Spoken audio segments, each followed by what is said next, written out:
Selamat pagi Bapak Ibu Saudara yang dikasihi oleh Tuhan. Selamat menyambut Paskah bagi kita semua. Pagi hari ini saya beri judul Renungan Firman Tuhan, Iman dan Pengharapan. Yakobus 2 ayat 26. Sebab seperti tubuh tanpa roh adalah mati, demikian jugalah iman tanpa perbuatan-perbuatan adalah mati. Banyak orang percaya gagal memahami iman dengan utuh, secara utuh.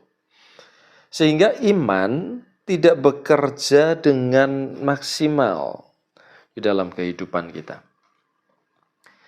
Sebenarnya, iman sebesar biji sesawi saja itu sanggup memindahkan gunung dan tidak ada yang mustahil bagi orang yang percaya. Firman Tuhan berkata demikian. Tetapi nyatanya, kita bisa melihat itu sendiri. Nyatanya bagaimana? Begitu. Iman tanpa pengharapan tidak bisa melakukan apapun. Sedangkan pengharapan tanpa iman itu seperti orang yang mimpi di siang bolong.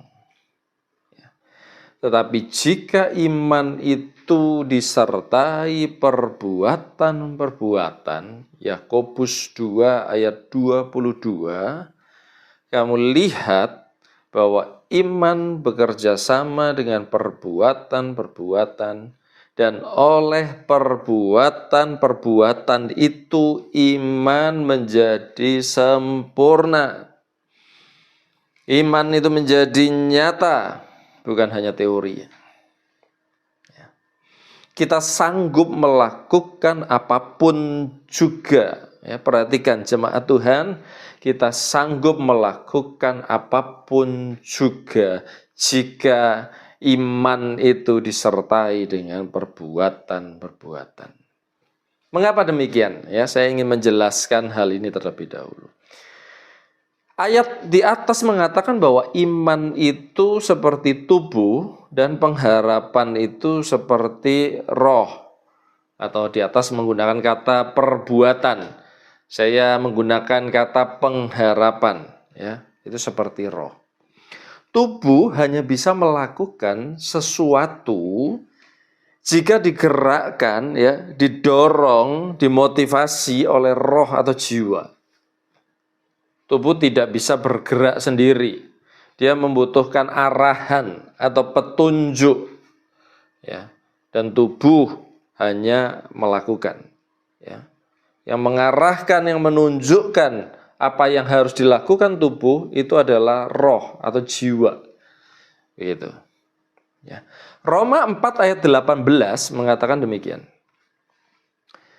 Sebab sekalipun tidak ada dasar untuk berharap, namun Abraham berharap juga dan percaya bahwa ia akan menjadi bapa banyak bangsa menurut yang telah difirmankan, demikianlah banyaknya nanti keturunanmu.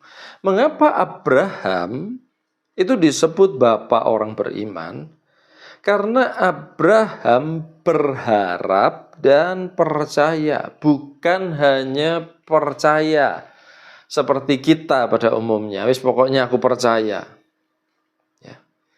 Pengharapan itu seperti coret-coretan perencanaan di atas kertas. Kalau kita merencanakan mau melakukan sesuatu, coretan-coretannya itu, buramnya itu adalah pengharapan. Sebelum kita melakukan sesuatu, kita harus merancangkan terlebih dulu dengan matang. Setelah rancangannya jadi, kita mulai mempertimbangkan dengan matang segala sesuatu, baru kita mulai mengerjakannya. Nah, perencanaan sebelum mengerjakan inilah yang disebut pengharapan.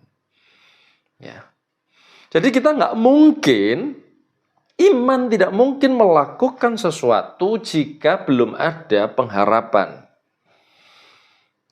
Pengharapan ini memampukan kita melihat hasilnya sebelum ada, ya, sebelum kelihatan.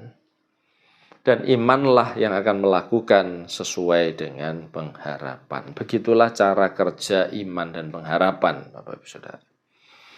Ya, saya akan lanjut di dalam Kejadian 15 ayat 5 sampai 6. Ini contoh di dalam Alkitab. Ini yang akan kita pelajari, kita renungkan. Lalu Tuhan membawa Abram keluar serta berfirman, coba lihat ke langit, hitunglah bintang-bintang.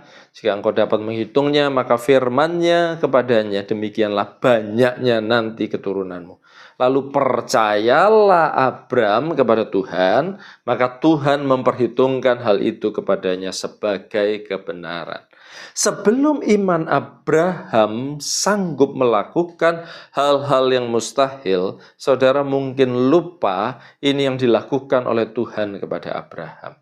Tuhan membawa Abraham keluar dan memandang ke langit, dan Abraham disuruh menghitung jumlah bintang.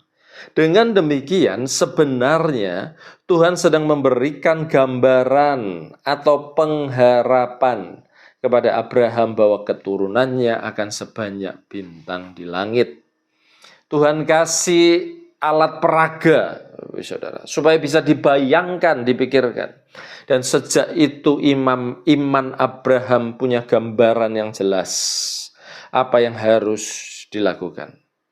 Saya yakin mulai hari itu Abraham setiap malam keluar dan memandang ke langit, bahkan mulai menghitung bintang-bintang sambil membayangkan, sambil berharap, sambil memikirkan keturunannya sebanyak itu. Dan itulah yang menjadikan Abraham bapa orang beriman. Bukan doa-doanya, bukan ibadahnya, bukan kesalehannya, tetapi pengharapannya yang tentu saja diikuti dengan perbuatannya yang memungkinkan mereka mempunyai anak. Ya, saya yakin Bapak Ibu Saudara mengerti maksud saya. Ya. Paskah itu merupakan salah satu contoh nyata dari iman dan pengharapan Yesus. Yesus tidak hanya percaya, kalau kita berdoa gitu ya, manusia diselamatkan, Yesus hanya berdoa, hanya percaya, tidak. Tetapi pengharapan Yesus mendorong Yesus memikul salibnya, naik ke atas kayu salib dan mati bagi kita semua, dan keselamatan itu terjadi. Bukan hanya karena iman Yesus, tetapi iman dan pengharapan Yesus yang disertai dengan perbuatan. Karena itu, saya mengajak Bapak Ibu Saudara semua mulai pagi hari ini percaya, berharap, dan bertindaklah. Yohanes 14 ayat 12, aku berkata kepadamu, sesungguhnya barang siapa percaya kepadaku, ia akan melakukan juga pekerjaan-pekerjaan yang aku lakukan, bahkan pekerjaan-pekerjaan yang lebih besar daripada itu, sebab aku pergi kepada Bapa. Percaya itu melakukan, ya, bukan berdoa atau bersekutu dengan Tuhan. Ya, keluarlah dari kamar doa saudara dan mulai melakukan apa yang saudara percayai. Inilah hakikat iman. Ya, selamat menyambut Paskah. Tuhan Yesus memberkati kita semua.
yang menang dalam Kristus. Hari ini saya mau ajak kita semua deklarasikan sama-sama. Say together. Ku menang bersama Yesus Tuhan. Ku menang.